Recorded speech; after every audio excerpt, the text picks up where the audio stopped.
Bloomberg Audio Studios. Podcasts, radio, news. Welcome to the Daybreak Asia podcast. I'm Doug Krisner.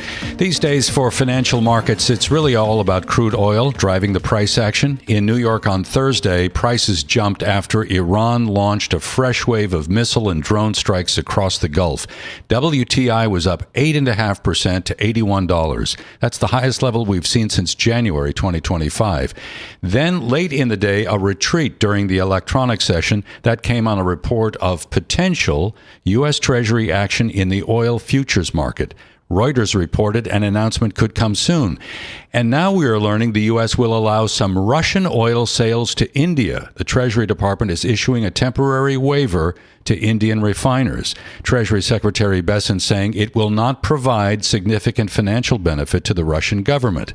And at the same time, the Chinese government has told top refiners to suspend exports of diesel and gasoline. For a closer look at how the oil story is impacting other markets, I'm joined by Winnie Wu. Winnie is head of APAC Equity Strategy at Bank of America Global Research. She joins us from Hong Kong. Thank you for being here. Winnie, as you look at what's happening with oil, where do you focus next? Apparently, oil energy prices will have a broad impact on the global economy and the markets. And I think for Asia in particular, many Asians are net oil importers, and their economies and market will be impacted through the disruptions of oil and trade channels. Although what matters will be the magnitude and the duration of the oil shock, which clearly market is watching very closely. For different Asian economies, the impact will diverge. Relatively speaking, China is actually one of the relatively less impacted compared to other markets or economies like Korea, Japan, because China over the past decades has been trying to diversify its energy sources, developing renewable energies, wind, solar, nuclear. China domestically also have a relatively large coal supply. Also, in terms of oil dependence from the Middle East, based on our house view, we show that, countries like Japan is over 90% oil supply from the Middle East. Whereas in China, the reliance is probably more like 40 to 50%. So clearly, energy oil price will lead to broad inflation concerns, and that will drag down the market performance. But actually, in a relative perspective, China, which PPI is still in the negative territory, the damage of energy price increase is probably less a concern for China. Also, for China market this year, market actually didn't expect or didn't price in significant rate cuts, right? So that even if, with the higher energy prices, deflation become narrow and turning into some reflation, I think the impact on China's monetary policy will also be relatively limited. So we just had the National People's Congress in China, and officials softened the growth target for GDP this year. I think they cut it to a range of between 4.5% to 5%, which is the first reduction we have seen since 2023. Give me your sense on what we can expect in terms of the growth story for China and what may be underneath the hood, so to speak. What may drive this growth story on the mainland? With China's growing base of the overall GDP, it's just harder and harder to maintaining a super high growth rate, right? And also, I think, there has been market concerns about what's the marginal cost of driving the growth, right? Is that increasing a lot of the leverage in the corporate sector, in the government? Is that polluting the environment? Is that building too much overcapacity and lead to the capital misallocation? So I actually think, a gradual slowdown is almost inevitable over the long term as the economy becomes bigger and richer. And also that in light of the current environment where China still have these structural challenges of, overcapacity, deflation, allowing some level of slowdown is actually healthier. China's bigger problem is not so much about should we drive 6% or 5% GDP growth, but it's really it's really about bringing the welfare of the people, right, the society, and addressing its strategic concerns in terms of the issues in, reducing overcapacity, addressing the deflationary issue, rebuild consumer confidence, and to some extent the external issues in terms of mitigating the trade tensions, stabilizing the geopolitical environment. So I actually don't think markets should take it negatively. We've heard from President Xi Jinping in the past that he is more focused on the quality of growth rather than the quantity. And a lot of the focus coming out of the administration has been on certain advanced technologies. It's very interesting. Today in the U.S., we learned that the Trump administration is considering the use of U.S. government permits for virtually all exports of AI accelerators. We're being told that these rules are in draft form and they're not really meant to function as an export ban of advanced chips outright. Rather, this regulation would set up the government as kind of a gatekeeper for the AI industry globally. And I'm wondering whether or not when you hear that it represents some sort of threat to the growth of the AI industry in China, or whether China is now making strides on its own that would essentially buffer it from any steps that the U.S. may take to try to control or restrict its advancement in artificial intelligence. To your point about the quality, not necessarily the quantity of growth, I think that, is perfectly aligned to what the government has been doing. And an important part of the quality is about building up the self-reliance, self-sufficiency in critical areas like energy, like food, like technology and supply chain. So, the concern about technology hurdles, the export bans are not something new, right? It started almost back in 2018 with, the first Trump administration, and in October 2022, when the, ban on semiconductors, advanced chips were announced, it made it a more imminent threat.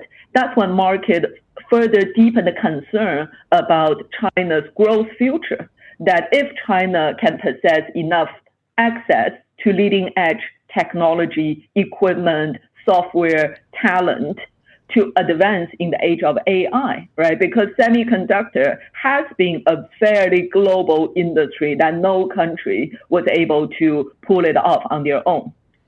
But over the past few years, I think China has demonstrated that it's able to make progress despite all this kind of trade bans and restrictions, right? From last year's DeepSeek in terms of large language model to the continued advancement in humanoid robot, autonomous driving, innovative drugs, to the past 6 months, we see more Chinese AI accelerator companies coming to the market, Chinese LLM getting listed, and potentially there will be Chinese memory companies getting listed. So I think, China is fully aware of the external challenges in terms of access to leading edge technologies elsewhere, so that China has been strategically trying to emphasize on, reviewing its supply chain and see the critical vulnerabilities along the supply chain and trying to close the gap.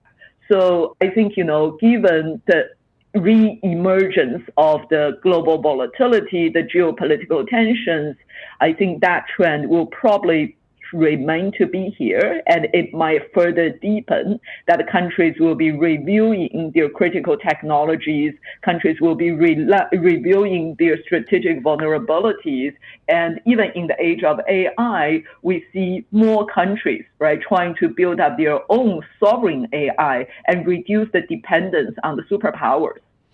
So we just had the NPC, as I referred to a moment ago, and I think the target now for urban employment is around 12 million jobs. We know that China's been facing a lot of difficulty when it comes to inviting a little bit more domestic demand. People just seem to lack a lot of confidence, and sentiment on the consumer side has been weak. Do you have a sense of what the government may do next to help drive a little bit more of the domestic demand story?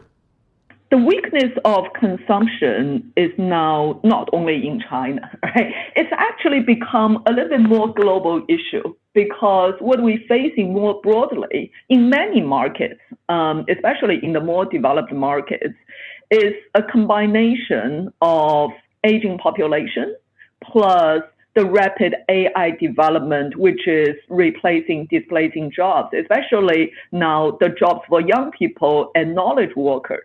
Right. So this challenges to consumer confidence. Again, it might be not only China, and it might be not only a short-term thing. It might be a structural headwind until, we see AI can create more jobs, create income, right? Create more, sustainable job opportunity to rebuild the confidence of young people on their, long-term outlook of incomes and rebuild their long-term confidence on the income. So from China's perspective, over the past couple of years, they've been doing some of the consumption subsidy, including the trading programs, and I think they will continue to do that. I think in the NPC, there's nothing surprising in terms of bigger than expected package on consumption stimulus. But, as government discussed this before, that they are open to launch unconventional policies if necessary. So I think so far, the economy, the stock market, the currency are all pretty much on track and developing well. So I don't think government is under too much pressure in terms of launching the big stimulus policy. So in the NPC, the focus is a bit more on the investment side because this is the first year of the 15th five-year plan. So they tend to front load these big projects in the early part of these 5 years. But I would expect that if economy slow down more significantly, if, we see bigger pressure or challenges for employment or consumer confidence, government could launch further policies to support consumption. So I take your point that generally speaking, there were no surprises coming out of the NPC. But for me, I was struck by the fact that Beijing is now planning an increase in defense spending of 7%, which I think is the slowest that we have seen since about 2022. Winnie, we will leave it there. Thank you so very much. Winnie Wu is head of APAC Equity Strategy at Bank of America Global Research, joining from Hong Kong here on the Daybreak Asia podcast.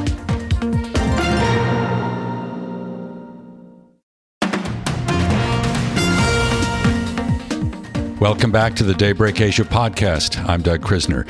So the war in Iran and its impact on oil markets is really forcing financial firms to make their forecast. Goldman Sachs has raised its estimate on average Brent crude prices for the second quarter by $10 to $76. And that's where we begin our conversation with Samantha Dart. Samantha is Goldman Sachs co-head of Global Commodities Research. She spoke with Bloomberg TV host Haidi Stroud-Watts and Avril. And the conversation begins with Samantha addressing Goldman's framework. Yeah, I think because we have very little edge in forecasting the duration of a conflict like this, we rely on our framework. So what we try to do is really to model, okay, for different lengths possible of the conflict, what would this mean for the price? Our base case, as you mentioned, is for Brent to average about $76 a barrel, so up about $10 a barrel from our previous forecast in Q2. But this assumes a base case of very low flows through the Strait of Hormuz for another 5 days or so, and then a gradual month-long recovery of flows. And that might not happen, to your point, right? So if instead of 5 days, you have, let's say, another 5 weeks of very low flows of oil through the Strait, it's very possible that we would see Brent prices crossing the $100 per barrel threshold. Samantha, we've seen the US administration flagging various options with varying degrees of detail on how they could help alleviate that pressure, everything from insurance to military escorts to the Treasury trading oil futures to release from the emergency reserves, right? Do any of those options reassure you when it comes to being able to make a difference? It's really hard to say. I think of the proof is in the pudding, so we'll have to see what types of measures will actually increase flows through the strait. There are questions that we hear from our clients regarding the practicality of naval escorts to ships because of the large number of tankers crossing. There are also questions related to the nature of the attacks that we've seen. How effective can you be against drone attacks? So there are still a lot of questions coming from our clients in that respect. And I would say that there is not a ton of confidence that this alone can resolve the situation. Samantha, what might potential Treasury intervention in oil markets actually look like? So usually when you have or at least the risk of a physical shortage like this, you're blocking a certain amount of energy, both oil and gas. What prices tend to do, they have a function, right? They help the market rebalance. It's when you have a price rise as the result of a shock that you can potentially have an adjustment on the demand side, especially on the natural gas side. One of the reasons why European natural gas prices have skyrocketed up 60% from last Friday is because you are helping the market adjust and curtail demand so that you can have enough natural gas in the system ahead of the next winter. So the same thing with oil. I think intervention in the market can maybe disrupt this price signal that could be helpful in solving the imbalance. So I'm not sure it's the best solution. And this is coming along with all these risks for the market. I mean, when it comes to how you model things, is it more about the potential impact on damage to infrastructure that you see as a bigger risk, or is it still about the strait and the traffic being halted there? Both risks matter. I think you touched on the two key points. So you need not only the passage through the strait to be restored, but you need those producing assets to be operational. Otherwise, even though the conflict might look to de-escalate at some point, if you don't have production, then you still have a supply disruption in place. So both matter, and both have timing uncertainty related to them, unfortunately. How is all this also affecting stockpiling behavior? That is an excellent question, because what we have noticed is that because commodity supply is so fragmented, I mean, if you look at, for example, refining of rare earths, more than 90% of that happens in China, and the refining of a lot of other metals is all focused in China, while the US holds a lot of energy. So as a result, you're seeing efforts from both sides, for example, in trying to become more self-sufficient in those two areas. You have China stockpiling more crude. You have China moving more into EVs. This is no coincidence. This is the look for self-sufficiency. Since COVID happened, we had such a broad disruption of supply chains. So this is not just commodities. This is, I think, a much broader concern, and a disruption like this is just another reminder of how important this can be. And this, I think, just illustrates how places like Europe, Japan, Korea, that are generally short a lot of these commodities, are in a tough spot right now. Samantha, how much does US shale come into this kind of new normal scenario? So what happens with shale is that it's, well, first of all, short cycle. If you compare with the old days when we had to rely on those deep water projects to go production, short cycle shale can respond within 1 year. But that's still not fast enough to prevent the drawdown in inventories that are likely to happen with the disruption we're currently going through. So higher prices, we were talking about the importance of the price signal, right? Higher prices are incentivizing U.S. shale producers to crank up production. Unfortunately, it takes a few months to see it, so you don't see that offset showing up overnight, but it is an incentive that we think can be effective over time. That was Samantha Dart, Goldman Sachs co-head of Global Commodities Research, speaking with Bloomberg TV host Haidi Stroud-Watts and Avril Hong, bringing you their conversation here on the Daybreak Asia podcast. Thanks for listening to today's episode of the Bloomberg Daybreak Asia Edition podcast. Each weekday, we look at the stories shaping markets, finance, and geopolitics in the Asia Pacific. You can find us on Apple, Spotify, the Bloomberg Podcast YouTube channel, or anywhere else you listen. Join us again tomorrow for insight on the market moves from Hong Kong to Singapore and Australia. I'm Doug Krisner, and this is Bloomberg.